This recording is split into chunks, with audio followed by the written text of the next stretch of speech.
This Torah class is brought to you by TorahAnytime.com.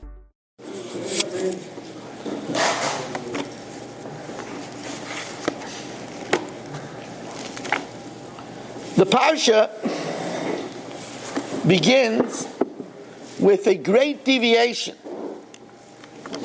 Instead of saying Vayedaber Hashem el Moshe Lemar, like it says all over the Torah, Hashem says Va'ato Tetzaveh b'nei Yisrael, and deliberately leaving out Moshe Rabbeinu's name. Instead of saying Vayedaber Hashem el Moshe Lemar, Hashem spoke to Moshe to say, it says Ato Tetzaveh b'nei Yisrael, and throughout the entire parsha, the name of Moshe Rabbeinu is omitted. So Rav Hershel Mikrako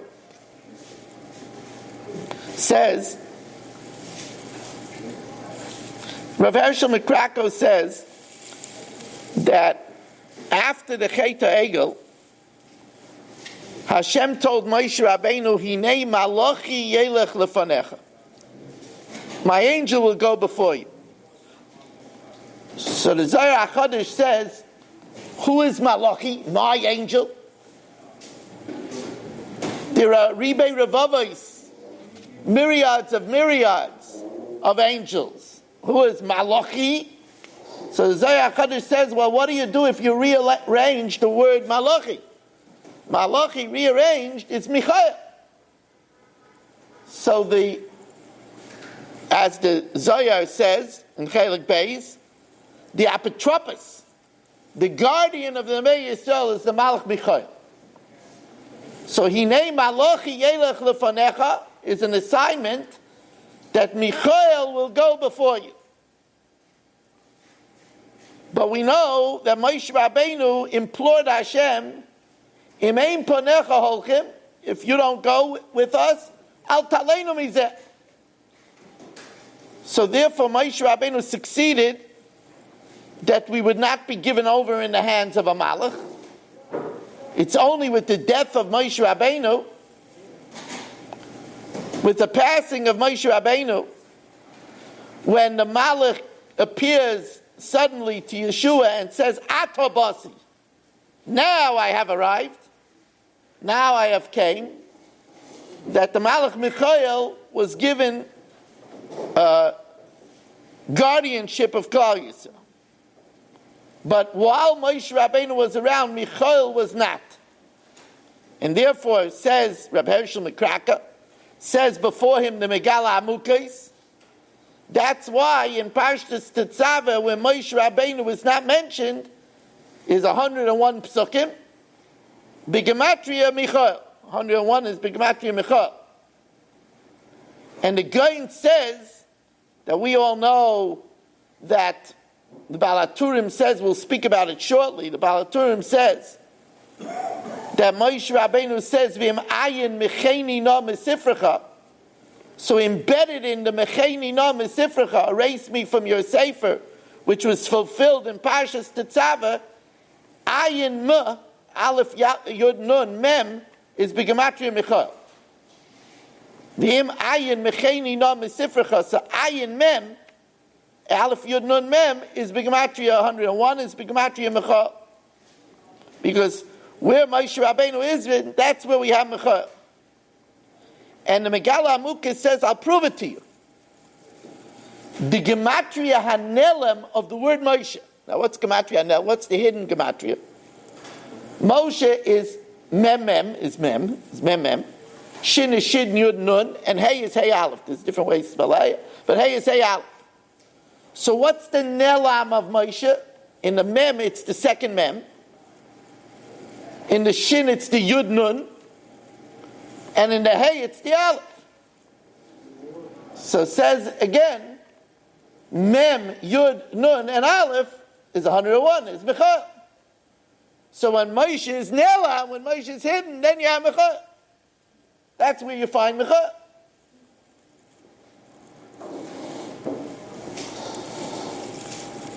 Now I happen to daven for the Yomid Mincha on Yom Kippur. So therefore it's familiar to me, even though I'm not a Baki generally in Payat, but it's familiar to me what we say. Michael miyamin mahalel. Michael praises from the right. The Gavriel mismael memalel, and Gavriel is to the left. He speaks, Bashamayim ein koel. In heavens there's no one like God.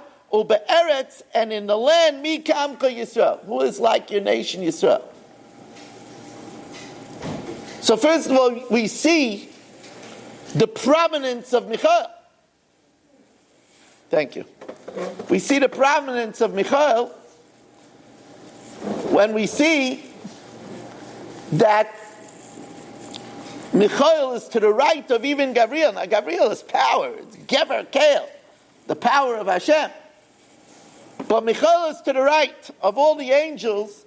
Michael mimin. Michael is to the right. And the reason why Michael is to the right is because he's the apotropos of Klal Yisrael.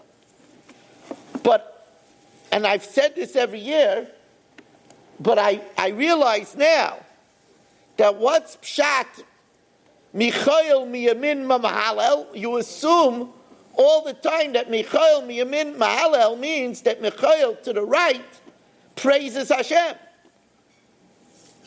But he's not just praising Hashem. Michael miyamin mahalel v'Gavriel mismol mimalel, saying two things. Bashamayim ein koel.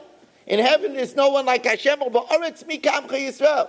So as the guardian of Klal Yisrael, he's always singing the praises of Klal Yisrael. That's Michael. Now that wasn't necessary while Moshe Rabbeinu was alive. Moshe Rabbeinu, as a leader of Klal Yisrael, we didn't need Michael. When there's no Moshe Rabbeinu, we need somebody to represent us and to remind the but somebody to say to the Rabbeinu Shalom, Mi Kamcha Yisrael. And therefore that gives us an insight into what it means to be a leader of Klal Yisrael. A leader of Klal Yisrael is always looking for schusim for Klal Yisrael. That's a leader. We have people like that. Reb Levi Yitzchak Mebeditchev. Reb Levi Yitzchak Mebeditchev would go around on Pesach and ask somebody he needs a bottle of beer. And in the whole town, you couldn't get a bottle of beer. And then he said to the Rabbeinu Shalom, look at Klal Yisrael. You need a bottle of beer on Pesach. Nobody has a bottle of beer, even for the Rebbe. He always saw the schlusim of Klal Yisrael. You have the Avos Yisrael, the vision to Rebbe, that's known as Avos Yisrael. The Lubavitcher Rebbe, Rabbi Youngreis, go to Woodburn. See Rabbi Youngreis, you see a man who's colorblind. He told me that never does he wear his tefillin on any day where the knot is the same size. Throughout the day, people are wearing his tefillin and changing the knots. He tells them, yeah, you could make it fit you. Says every morning he puts on his tefillin is a different size. He's so happy that people are using his tefillin. He has a Rebbe Shatalis. No, use it. Here's a man that he doesn't notice. Is a person have payas? Does he have a kippah sruga? Does he have a cowboy hat? Is he wearing jeans? Is he wearing shorts? Is he wearing a Sesame Street shirt? He doesn't notice the difference. Avos Yisrael. That's a leader. That's Michael, Apitropa Rabbah. Mi Kamcha Yisrael.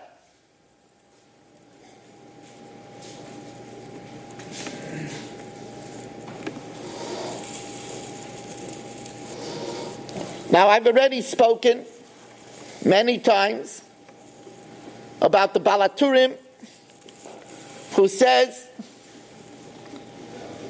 that Moshe Rabbeinu's name is absent from Parshas Tetzaveh because he said, Hashem, if you don't forgive him for the sin of the Chet HaEgel, v'im'ayin, if not, no mesifrecha, erase me from your sefer. And since it says that killas chacham afilu al tnai ba, a curse of a chacham, even if the condition is not fulfilled, happens. So therefore, even though Hashem forgave Klal Yisrael, the curse was fulfilled that he was erased from the Sefer. Now, some say that that Sefer is the Haggadah. And some say that that's why Moshe Rabbeinu's name is not mentioned in the Haggadah, even though parenthetically it is. Incidentally, it says, Vayaminu b'Hashem u'Moshe Avdei, but his name is not mentioned in the Haggadah. The classic reason is it's to drive home the lesson that lo yal yedei malach, v'lo yal yedei shaliach, v'lo yal yedei soraf, el HaKadosh Baruch Hu b'kvoidoi b'atzmai. That on the night of Pesach it was a one-person show, the Eibush the Kaviyah. So in order not to detract from the lo yal yedei malach, v'lo yal yedei shaliach, v'lo yal yedei soraf, so therefore it doesn't say Moshe Rabbeinu's name, not to make us make the mistake that Moshe Rabbeinu was an assistant. There was no assistance. By the way, it's very important to know this, because we identify with the Rabbeinu Shalom as the one who took us out from Mitzrayim. Anoichi Hashem Elokecha asher hotzicha me'eretz Mitzrayim. That's how we identify with the Rabbeinu Shalom. So therefore there can't be any shutfus. Can't be any partnership. We don't believe in any partnership. It's Hashem. And therefore it doesn't mention Moshe Rabbeinu's name at all. It's also important because there's a mitzvah d'oraisa of alachta b'drachav, to walk in Hashem's ways. And therefore we know that there's an elevated level of mitzvahs when it's something that Hashem demonstrated himself. That's why it's such a mitzvah, Bikur Chaylim, because Hashem visited Avram. So since Hashem visited Avram, so it's a fulfillment of alachta b'drachav. And therefore, since Hashem took us out of Mitzrayim, Pidyon Shvuyim becomes a mitzvah of alachta b'drachav. It's an elevated level, because it's a mitzvah of alachta b'drachav, because Hashem did it. That's why it doesn't say Moshe Rabbeinu's name. But one of the reasons it doesn't say Moshe Rabbeinu's name is because of Mecheni Nom Mesifrecha. But everybody learns, mostly everybody learns, Mecheni Nom Mesifrecha refers to this parsha, that he was erased from one sefer. Now, since the sin of Parshas the Chet Egel happened in Parshas Kisisa, so Hashem delayed and waited. He went around the whole cycle and waited till the last time possible, which was the parsha right before Tetzaveh, and therefore that's why this parsha doesn't have Moshe Rabbeinu's name. He waited till all the way around till the last time possible. Could pour me in, please. There are those that say that Misifrecha is Misefer Chaf, the 20th parasha from the beginning. And Tetzaveh is the 20th parasha from the beginning.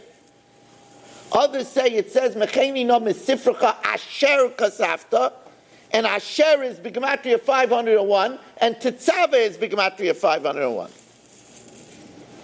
So that's Asher Kasafta.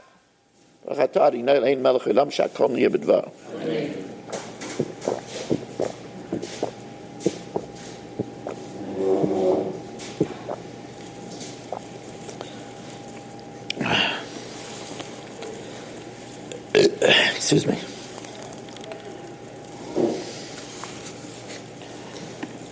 Now, we know that it's kind of radical to tell Hashem, if you don't forgive them, erase me. Erase me. Obliterate me. Now we know in Torah we have a rule, Chayecha Kodim. Your life comes first. So to say, Mecheni no Mesifrecha Asher Kasafta, if not, erase me. Like I never existed. Amazing thing. Wipe me out. So the Chidah says that Moshe Rabbeinu was a Gilgul of Noach. And the job of a Gilgul, a reincarnation, is to be misakin that which was by the previous existence. Now Noach was almost perfect. In fact, the Gemara calls him, the Torah calls him perfect. There's a Tamim. Tamim is perfect. Tzaddik, righteous, walking with God. He was gentle, refined, edel. But we know that there was a tain on him that after he came out of the teva, he brought the sacrifices. And Hashem says, I won't destroy the world. There was a tain on what about before? Look what Avraham Avinu did for Sodom and Amorah. He stormed heaven and earth. Maybe there's 10 people. We don't find that by Noach. So it was a taina that he didn't do enough for the people of his generation. So Moshe Rabbeinu, as a Gilgal of Noach, he said, I have to be misakin that. And therefore he said, he went all the way to the other extreme. If you don't forgive them, wipe me out. Because here I'm put down back on the world in order to be misakin, not praying. So if I don't do it, then why was I sent back?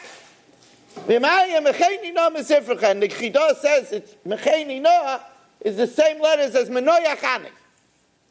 The words Mecheni Noah, if you rearrange it, is Menoyachani. And since Menoyachani, since I come from Noach, therefore I say Mecheni Noah. Mecheni is also Mei Noach.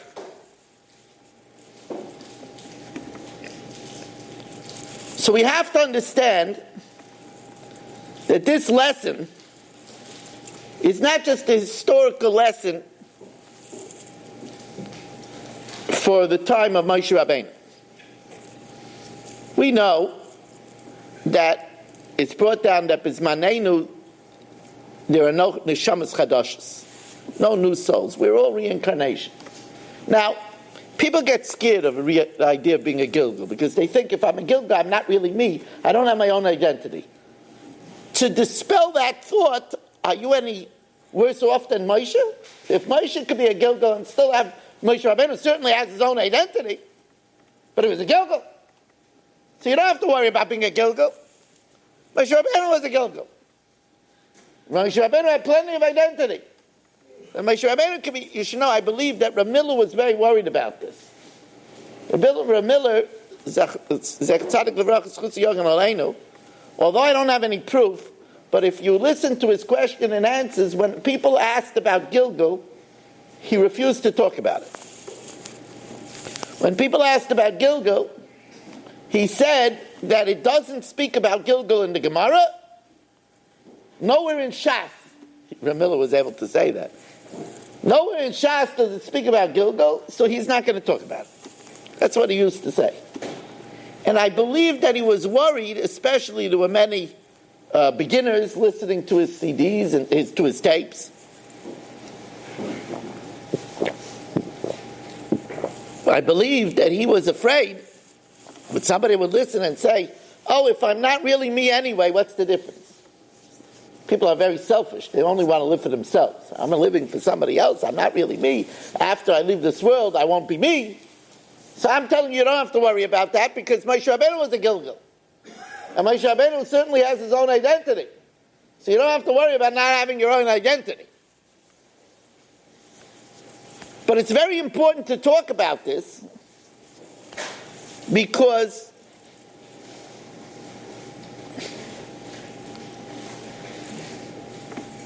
the Emek HaMelech, which is an early sefer, writes, Sha'odam yuchal ledas l'shem ma hiskalgel ba'olam.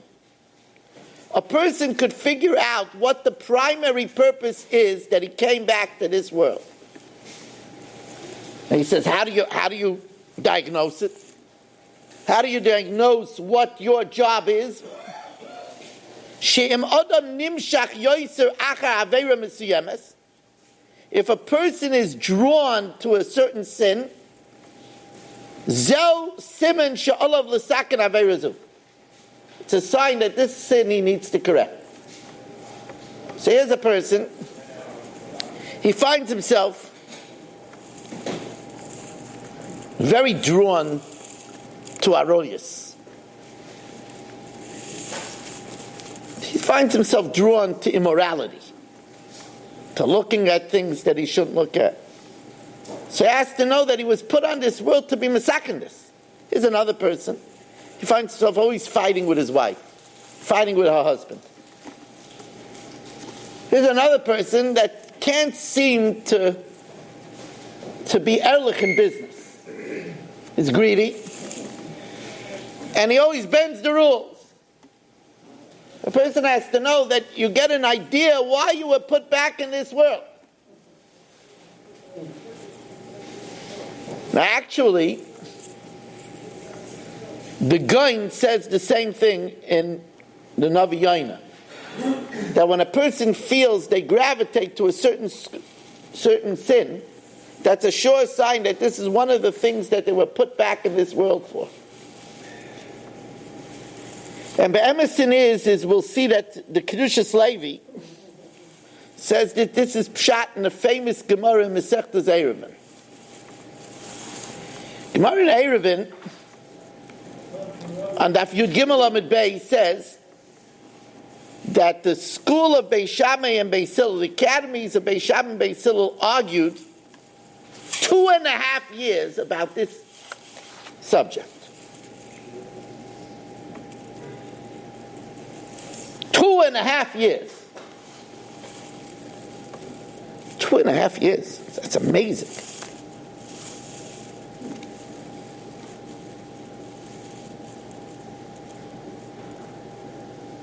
Now, what was the argument? I don't think you find anything like that. 2.5 years. So says the Gemara,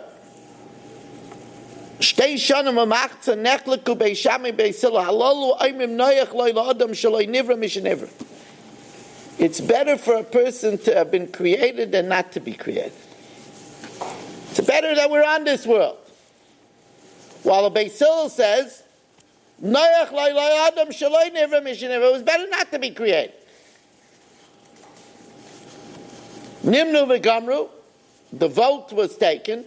It's better for a person not to have been created. But now that we're already created, we should search out our deeds. We're created already, we should search out our deeds. Now, I've mentioned to you that the Beis Yosef, the Baal Shulchan Aruch, had a Seder where he learned with a Malach.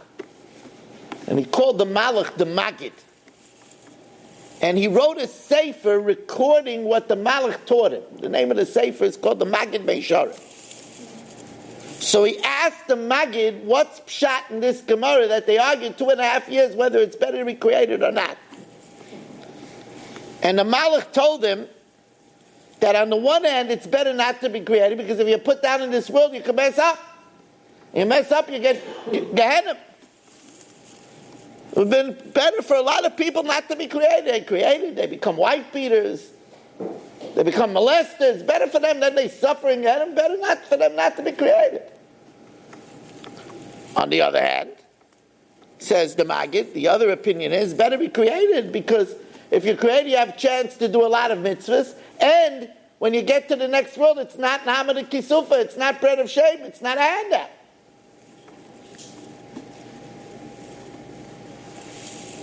That's the way the Maggid learns.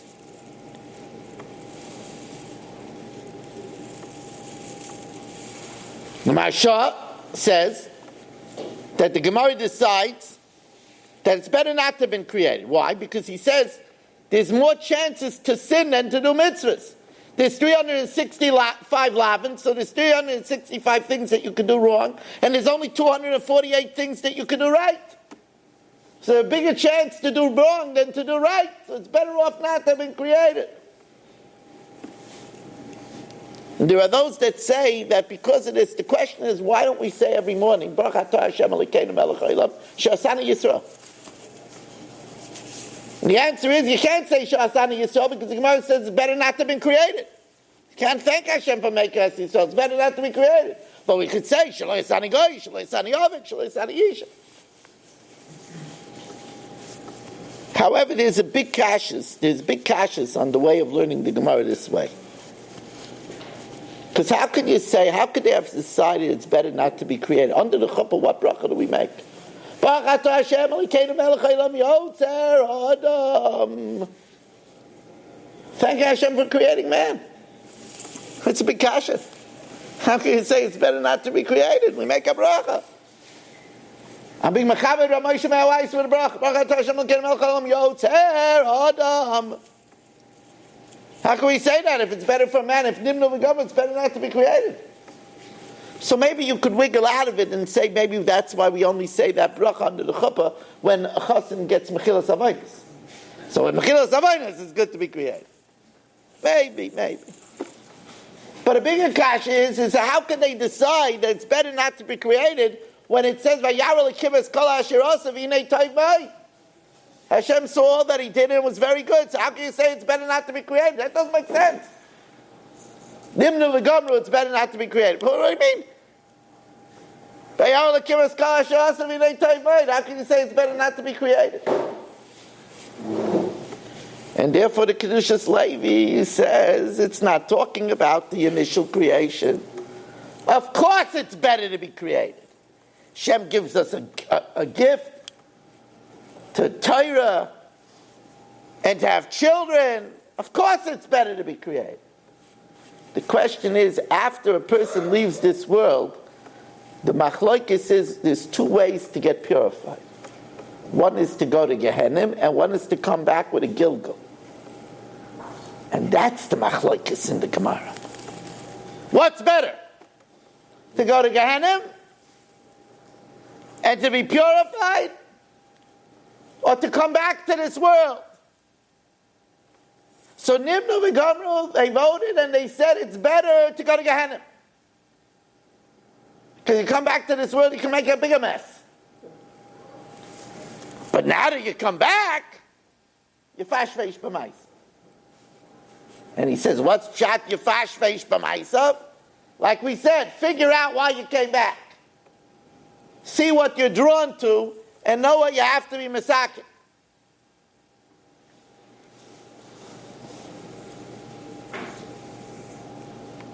This is a reality, Gilgal. Sefer Haredim, in the 7th perek, writes that there was a Maisa in Sfard, in Castalia. There the big amusement was a bullfight. The matadors. And the bull was caught and stabbed and wounded and killed, mutilated in front of crowds for their amusement. The night before the annual bullfight, a Yid has a dream. His father comes to him in a dream and says, I'm the bull that's going into the ring. I came back as that bull.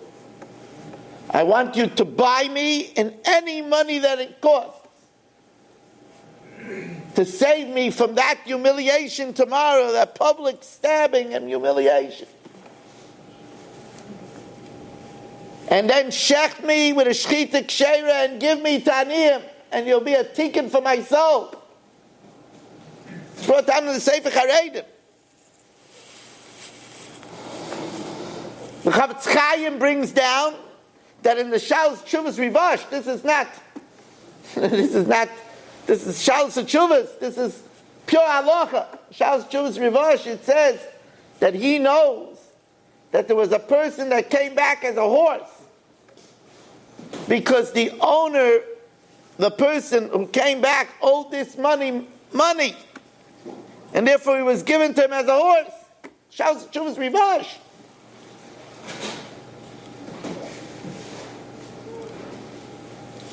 Now, the Balaturim says another pshat.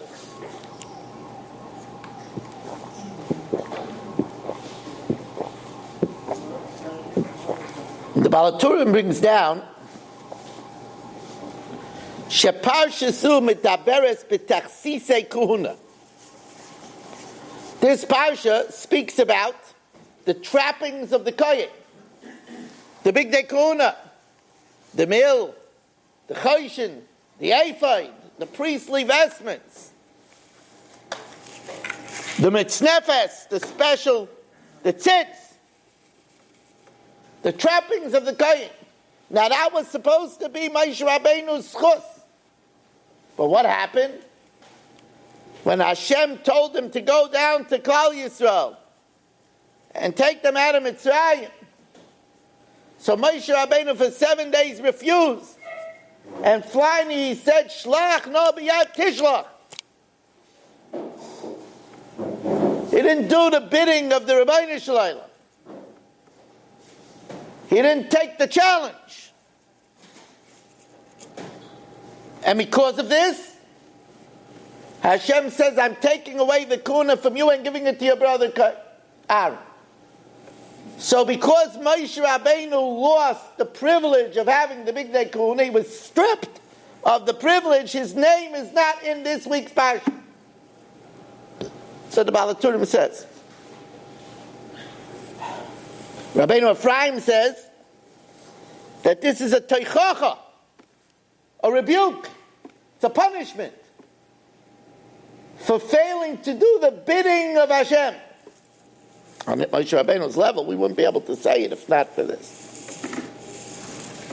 And we have to learn what this means. We think we have our life mapped out. What we're going to do.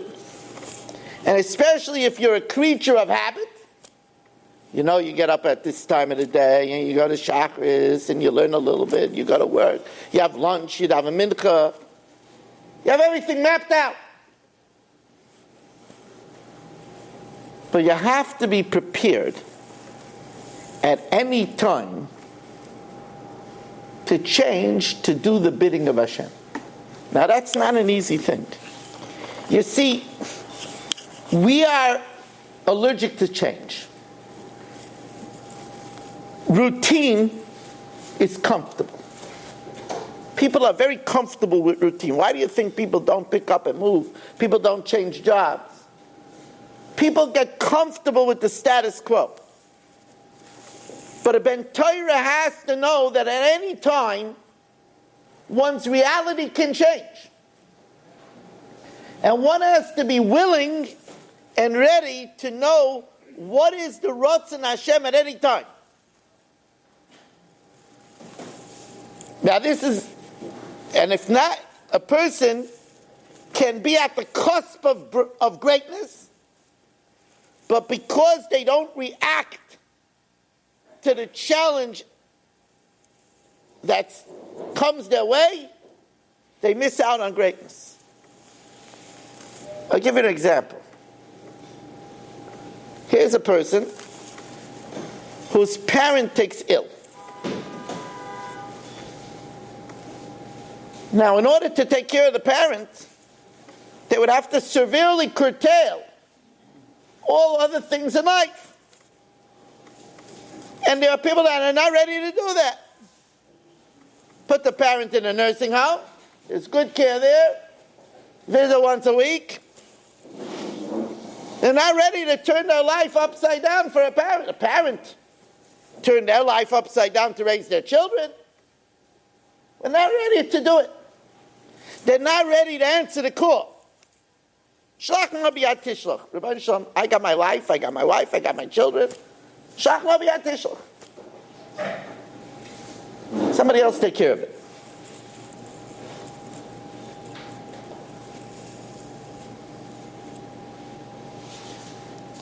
A wife whose husband gets sick, a husband whose wife gets sick,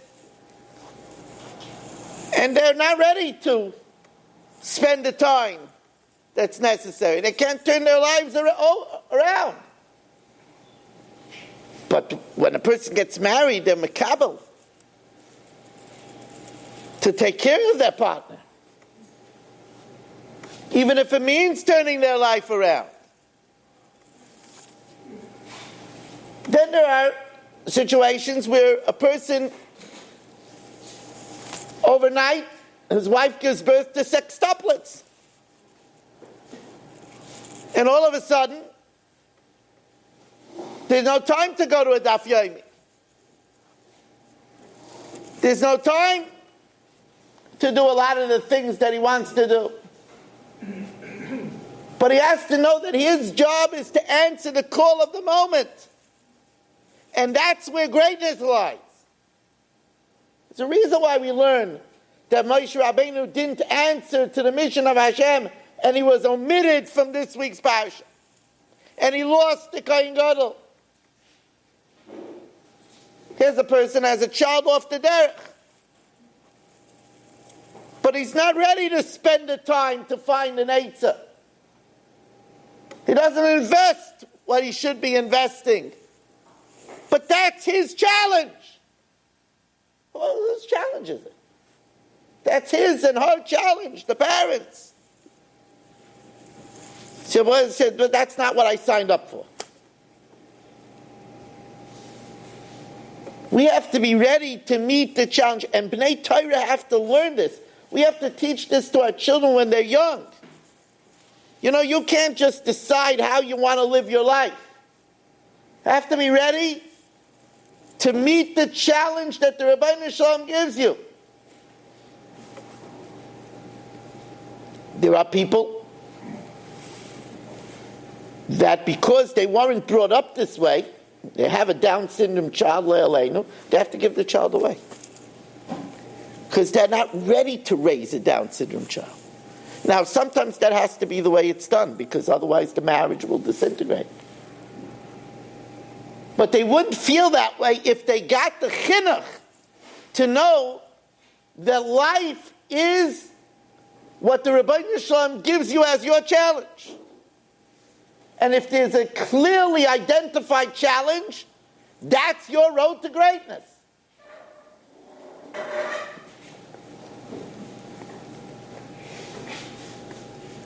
You have to know that there are cases that are not so dramatic. For example, in Shul, the Gabbai moved to Florida. And there's no Gabbai. So you say, Lord, I'm going to stand on Shabbos the whole time during laning. I don't like to stand. I'm going to have to start getting involved with people's yard sites. And Hillel tells us the following advice. You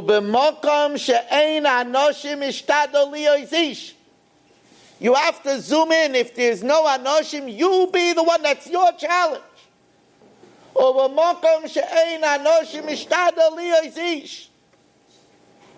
Remember, Sdom and Amorah weren't destroyed because they had 3 million wicked people. They were destroyed because they didn't have 10 righteous people. Step up to the plate. Identify in a place that there's no people, then you have to know when you're needed, when it's mukra. You have a brother or sister that's in loy mutzlach, it's your brother or sister.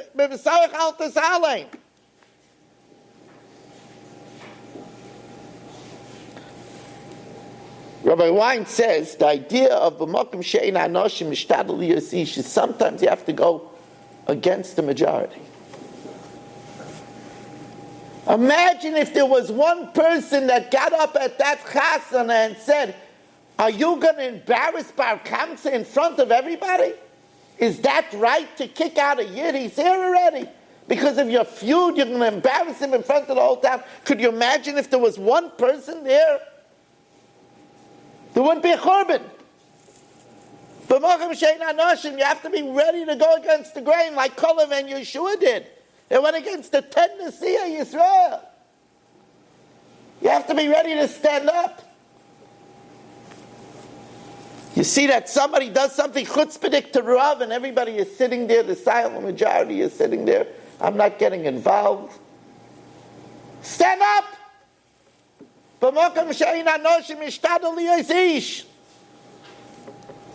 You see that a tuition board is being roided for a couple in the community that has no money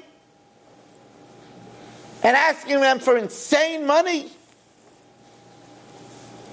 People are chased out of the towns where they live because somebody is being roided them. They don't have the money. What should they do? Sell their souls? Speak up!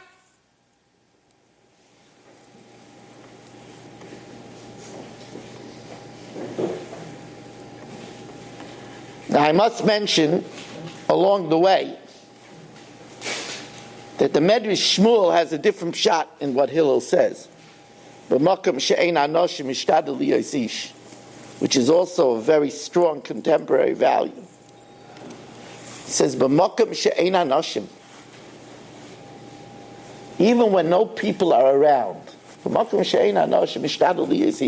still be a mensch even when nobody's watching. That's how the Medrash Shmuel is. It's amazing how you can have a Mishnah and it really means something entirely different.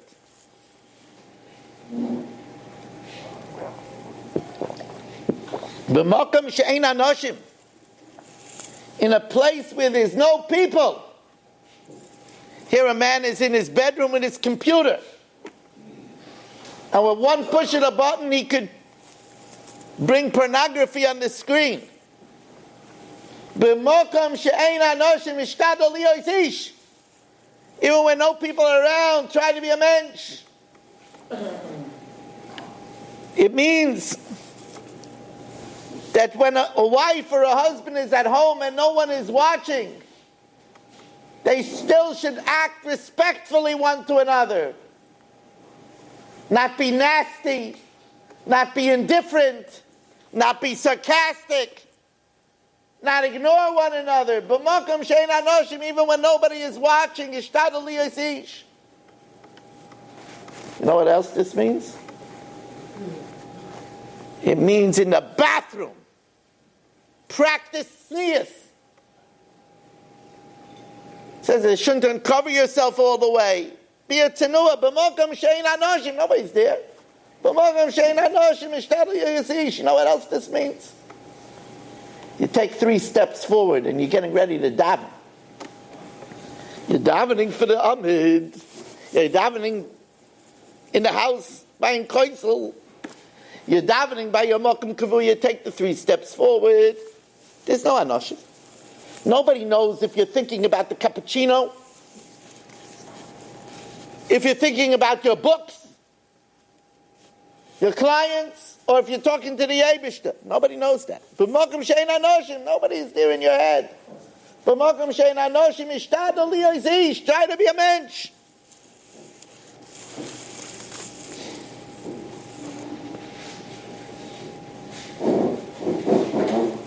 Rav Chaim Tzvi Mebendin says an interesting thing. He says, you know why we don't duchen Simchas Torah by Musaf? So we know that the classic reason is we don't duchen Simchas Torah by Musaf because we're afraid of shikras. We're afraid of drunkenness.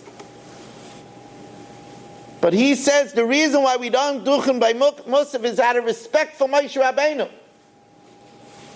Because since on Simchas Torah we learn the parasha of Moshe Rabbeinu, we learn Zois HaTorah Asher Berach Moshe, and since the Nesias Kapayim was taken away from Moshe, so out of respect for Moshe after the learning of Zois HaBrocha Asher Berach Moshe, we don't do it. What an interesting reason. It's interesting. I had a mice in my shul. We do it in my shul in Shachris. Had a mice the Kohen overslept. So we didn't duch in Shachris. He came late to davening, and he said to me, let's duch in my Musaf. I said, no. He said, what do you mean? I just got up. I'm surely not chicker. What, are you going to deprive the whole tzibur of a bracha? So I told him, no, I'm sorry, we don't duch in by Musaf. And he got all upset. Now, first of all, it shows a mensch what a chutzpah a person could have. Here a person gets up late and misses his achrayas to bench the whole tzibur and manages to try to blame the Rav for not letting him do it by Musaf. But that's besides the point. That's the Yetzer Hara. But Lamai says, I called up afterwards, after Yom Tov, my Rosh Hashiva Reb Ruvain, and asked him if I did the right thing, and he says 100%. Rav Moshe would never let anybody duchen by Musaf on Simchas Torah. And now we see it, besides drunkenness, there's another reason. It's a respect for Moshe Rabbeinu.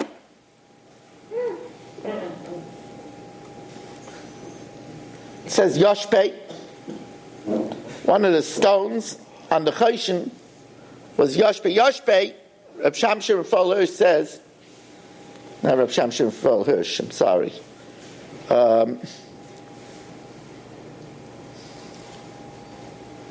Who's a translator of the Mamlois in English?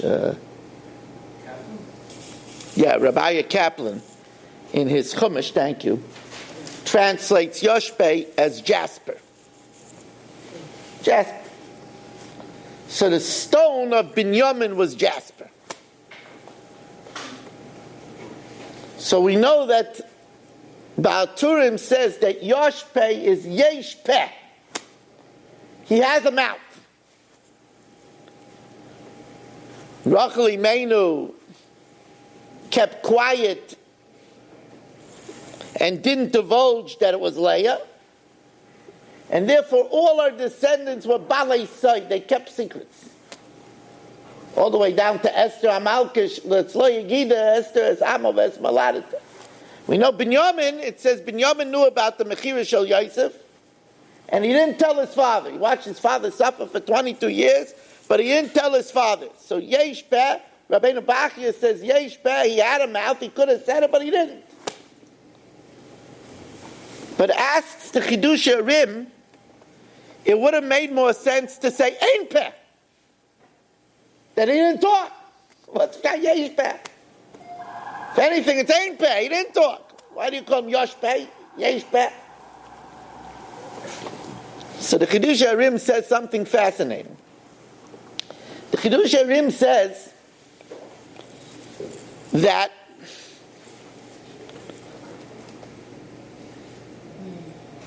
when something is completely yours, you could do with it whatever you want.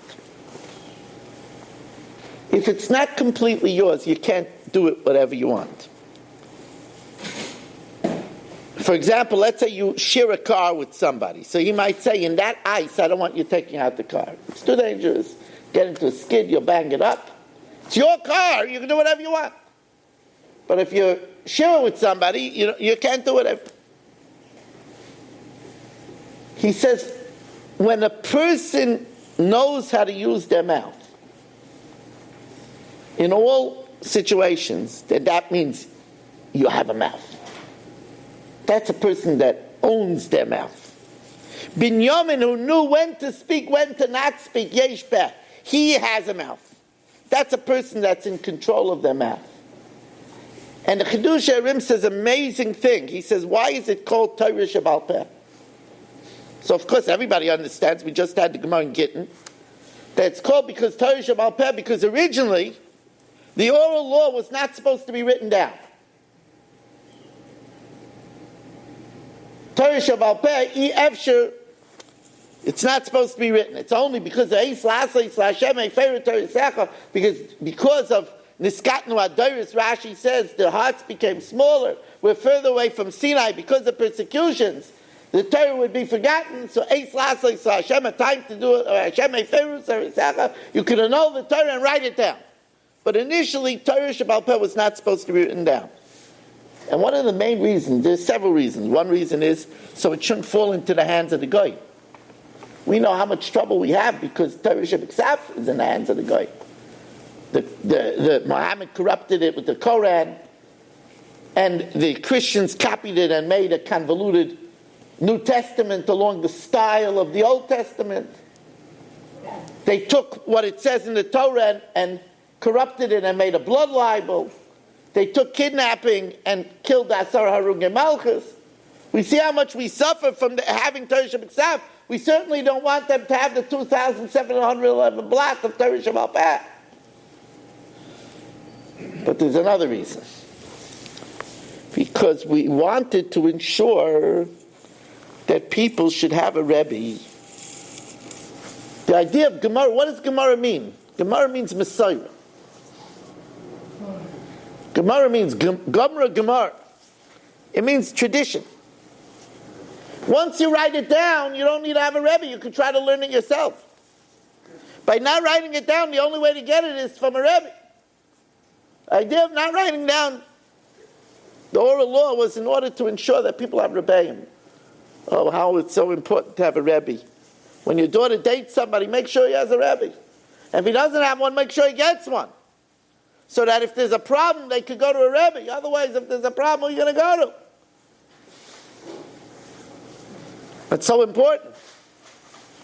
But the Chidush Harim says there's another reason why it's called Torah Sheba'al Peh. What a fascinating reason. He says because all of the people in the Talmud, Abaye and Rava, Ravina, Rav Ashi, Rabbi Yochanan, Reish Lakish, Beis Hillel, Beis Shammai, Rav and Shmuel, they were all Balei Peh. They all had control of their mouth. Without that, their learning wouldn't be worth anything. But they had control of their mouth. There was no nivel peh. There was no lying. There was no yelling at a wife. There was no einas devarim, hurtful words. There was no lashon hara. There was no rechilas. It's Torah Sheba'al Peh. It's Torah of people that were in control of their mouth. I decided to save this for the end of the shir instead of opening the shir with it, because I knew if I opened the shir with it, I might get distracted and we'd lose talking about the parsha. But I want to make mention that today is Zayin Adar, the birth of Moshe Rabbeinu, and the birth of my Rebbe, Rabban Shel Yisrael, Rav Moshe. 30 years ago, it's 3 decades.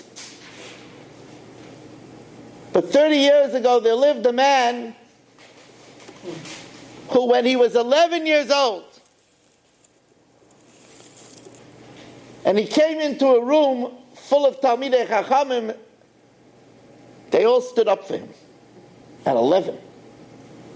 And his father, Rev David, showed uncharacteristic displeasure and said, "What do you want to destroy my child and make him a Malgaiva?"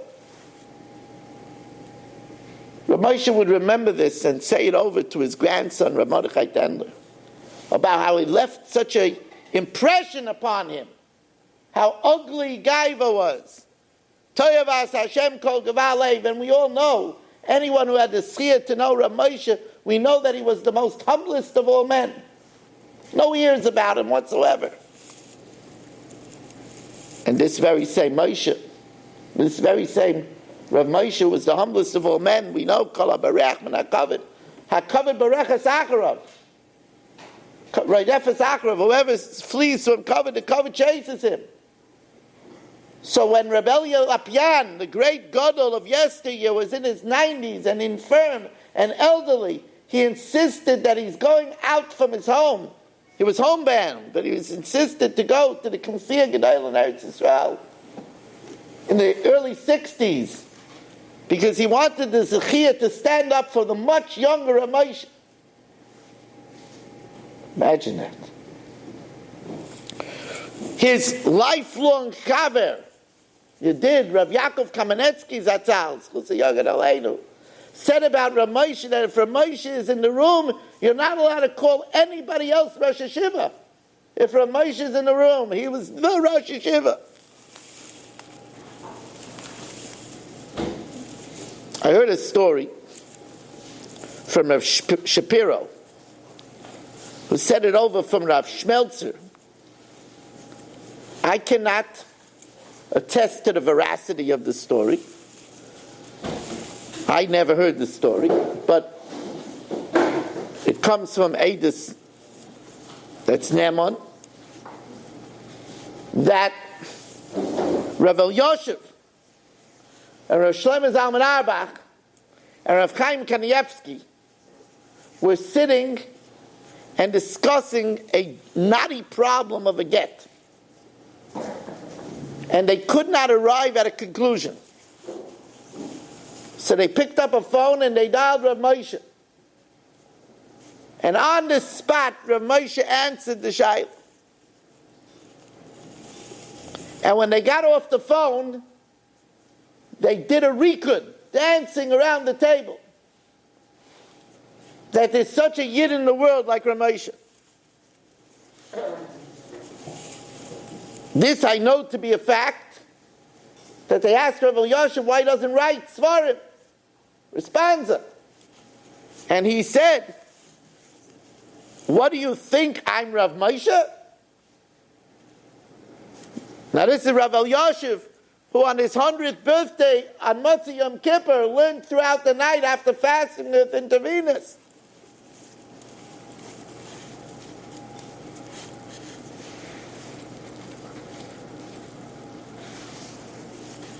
So I remember my Rebbe as one of the smallest of the Talmidim, and I say that, without false humility. I mean, this is the people, his Talmidim, ranging from people like the Rav Ephraim Greenblatt, to Rav Nissen Alpert, to people like Rav Nota Greenblatt and Rav Bluth, people of great Torah knowledge. But it's important to remember that this gain of Torah, this gain of Asmada, was a gain of kindness. That's something we could all relate to. We could relate to the fact that he greeted everybody warmly. We could relate to the fact that he went into the kitchen on Shavuos to cook, to thank the cook religiously for the delicious blintzes. How he thanked in a broken English the janitor who cleaned the yeshiva. How if somebody spilled ink on his Gemara, tipped over the inkwell, he said the color looks nice. How somebody slammed the door accidentally on his hand and he gnashed his teeth not to show that he was in pain so the person shouldn't feel bad. How he didn't shake your hand, he took his two hands and cupped your hand and hugged it. The warmth of a true Ben Torah.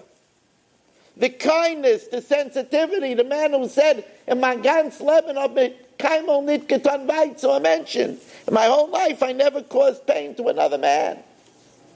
So together with his learning Pri Megadim over 250 times, together with the alleged story that he made at least 2 siyumim of 101 times Shas, together with the fact that you never saw him winding up his tefillin without having his head in a mishnayos. You never saw him waiting for a car without him opening a Tanakh and reviewing it. When you saw him Shabbos morning reviewing before davening the 7 blot of Daf Yomi. Together with his incredible hasmada and guidance and learning, said till he was 70, he never forgot anything, was his warmth, his kindness, his love, his willingness to translate for a neighbor a letter for Russian into English, to answer to a neighbor every week when Lichtzen was, to have mishigoyim in the yeshiva that nobody else would tolerate. May the will of Hashem that he be a Melis Yosher. Should be a Melis Yosher for my Rebbetzin, Miriam Liba Bastavora.